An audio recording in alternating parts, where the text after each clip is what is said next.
గుండె నిండా గుడిగంటలు సీరియల్ సంజయ్ని కిడ్నాప్ చేసిన బాలు మీనాకి వచ్చిన అనుమానం. మరి పూర్తి వివరాలు తెలుసుకోవాలి అనుకుంటే ఈ వీడియోని పూర్తిగా చేసేయండి. బాలు చాలా హడావిడిగా పెళ్లికి టైం అవుతుంది, అందరూ పదండి అనడంతో అందరూ కూడా ఆశ్చర్యపోతారు. ఇక పెళ్లి మండపానికి వెళ్తారు. ఎప్పట్లాగే నీలకంఠ మరియు సంజు చాలా మర్యాదగా నడుచుకుంటారు. కానీ బాలు గెటప్ చూసి ఆశ్చర్యపోతారు. వీడేంట్రా పెళ్లి అంటే ఇష్టమున్నట్లే ఇంత బాగా రెడీ అయి వచ్చాడు అని నీలకంఠ మరియు సంజు అనుకుంటారు. అది గమనించిన బాలు నీలకంఠం కుటుంబాన్ని కావాలనే పొగుడుతూ ఉంటాడు. వాళ్ళు చాలా మంచి వాళ్ళని, చీమకు కూడా హాని తలపెట్టరని మాట్లాడుతూ ఉంటాడు బాలు. అయితే బాలు వాలకం చూసి షాక్ అవుతారు. ఏదైనా ప్లాన్ చేశాడా, నిజంగానే మారిపోయాడా అని ఆలోచిస్తూ ఉంటారు సంజు మరియు నీలకంఠం. కానీ బాలు మాత్రం తన మీద ఎవరికి అనుమానం రాకుండా మేనేజ్ చేస్తూ ఉంటారు. నిన్నటి వరకు ఆ ఫ్యామిలీ అంటేనే పడదు అని అన్నాడు, ఇప్పుడేంటి ఇలా మారాడు అని షాక్ అవుతారు. మొన్నటి వరకు వీడు మనల్ని దుర్మార్గులు అన్నాడు, ఇప్పుడేమో తెగ పొగడేస్తున్నాడు. నిజమేనా లేకపోతే ఇంకేమైనా చేస్తాడా అని ప్రభావతి చాలా డౌట్ పడుతూ ఉంటుంది. వీడేంట్రా మనల్ని ఎత్తేస్తున్నాడు అని నీలకంఠం కూడా అని అనుకుంటాడు. మనల్ని చేసేదేం లేదని వాడికి బాగా అర్థమైనట్లుంది, అందుకే ఇలా ప్లేట్ తిప్పేశాడేమో డాడ్ అని సంజు సమాధానమిస్తాడు నీలకంఠంతో. మరోవైపు మౌనికను చూసి సంజు తల్లి సువర్ణ బాధపడుతుంది. ఈ అమ్మాయి జీవితాన్ని ఆ దేవుడే కాపాడాలి అని అనుకుంటుంది. బాలు ఎలాగైనా సరే ఈ పెళ్లిని చెడగొట్టాలని ఆలోచిస్తూ ఉంటాడు. ఈ పెళ్లి ఆగిపోతే బాగుండు అని కోరుకుంటుంది సువర్ణ. పెళ్లి ఏర్పాట్లను మీనా చూసుకుంటూ ఉంటుంది. నీలకంఠ బంధువులకు రోహిణి మనోజ్ని పరిచయం చేస్తుంది ప్రభావతి. రోహిణి సొంతంగా బ్యూటీ పార్లర్ నడిపిస్తుందని, వాళ్ళ నాన్నకు చాలా దుబాయ్లో ఆస్తులు ఉన్నాయని గొప్పలు పోతుంది. మనోజ్ కూడా మంచి జాబ్ చేస్తున్నాడని, మనోజ్ చెప్పిందే ఆఫీసులో జరుగుతుందని పెద్ద కొడుకు గురించి చాలా గొప్పలు చెప్తుంది ప్రభావతి. సుశీల వచ్చి రోహిణి వాళ్ళ నాన్న గురించి అడుగుతుంది. మీ నాన్న ఇంకెప్పుడు వస్తారు అని అంటుంది సుశీల.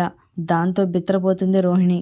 ఆలోచించి వర్క్లో బిజీగా ఉండి రాలేకపోతున్నారు, ఫ్లైట్ దొరకడం లేదంట ఆంటీ అని కవర్ చేస్తుంది రోహిణి. ఇక శృతిపై యాసిడ్ అటాక్ చేసినప్పుడు సంజుతో ఉన్న ఇద్దరు మనుషులను చూసిన మీనా వాళ్ళని ఎక్కడో చూసినట్లుంది అని అనుమానిస్తుంది. అయితే గుర్తుపట్టలేదు. ఇక శృతిని పెళ్లికి ఒప్పిస్తాడు రవి. బాలు సంగతి అమ్మ చూసుకుంటుంది. నాన్న వాళ్ళ ముందు బాలు అన్నయ్య ఏమీ చేయడు అని సర్ది చెప్తాడు రవి. దాంతో చాలాసేపటి తర్వాత మౌనిక పెళ్లి రావడానికి శృతి ఒప్పుకుంటుంది. రవి మరియు శృతి పెళ్లి మండపానికి వచ్చిన తర్వాత ఇద్దరు కూడా షాక్ అవుతారు. ఎలాగైనా సరే ఈ పెళ్లిని ఆపాలి అని అనుకుంటారు. కానీ పెళ్లిని ఆపాలి ఈలోగా బాలు సంజుని కిడ్నాప్ చేసేస్తాడు. అందరూ కూడా పెళ్లి కొడుకు ఎక్కడా అని వెతుకుతూ ఉంటారు. పెళ్లి కొడుకు కనిపించకపోయేసరికి ప్రభావతి చాలా టెన్షన్ పడుతూ ఉంటుంది. ప్రభావతి తన భర్త అయిన సత్యంతో అంటుంది, నాకు తెలుసండి, మొదటి నుంచి బాలుకి ఈ పెళ్ళంటే ఇష్టం లేదు. నా కూతురికి ఇంత మంచి సంబంధం కుదరటం వాడికి ఇష్టం లేదు.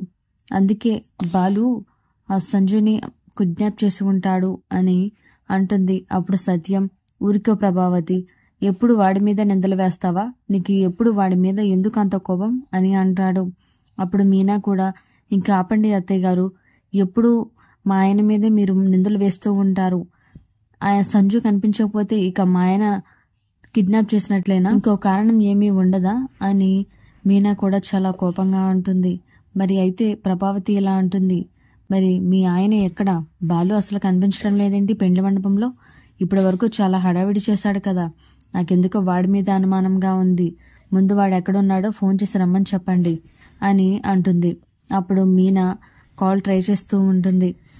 కాల్ చేస్తున్నా సరే బాలు ఫోన్ లిఫ్ట్ చేయడం లేదు అని మీనా ప్రభావతికి చెప్తుంది. నాకు తెలుసు, వాడు ఫోన్ లిఫ్ట్ చేయటం లేదు అంటే సంజుని ఏదో చేసి ఉంటాడు, ఖచ్చితంగా వాడే కిడ్నాప్ చేసి ఉంటాడు అని అంటుంది.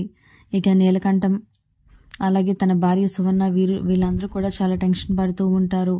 అప్పుడు నీలకంఠం చాలా మంచోడిలాగా, అదేమీ ఉండదులేమిటి, ఎక్కడికో వెళ్ళి ఉంటాడు, త్వరగానే వచ్చేస్తాడు అని అంటాడు. అప్పుడు ప్రభావతి సత్యంతో, చూసారా వీళ్ళు ఎంత మంచివారో, మనం మన కొడుకు మీద డౌట్ పడుతున్నప్పటికీ కూడా వాళ్ళు మన ఫ్యామిలీ గురించే మంచిగా మాట్లాడుతున్నారు.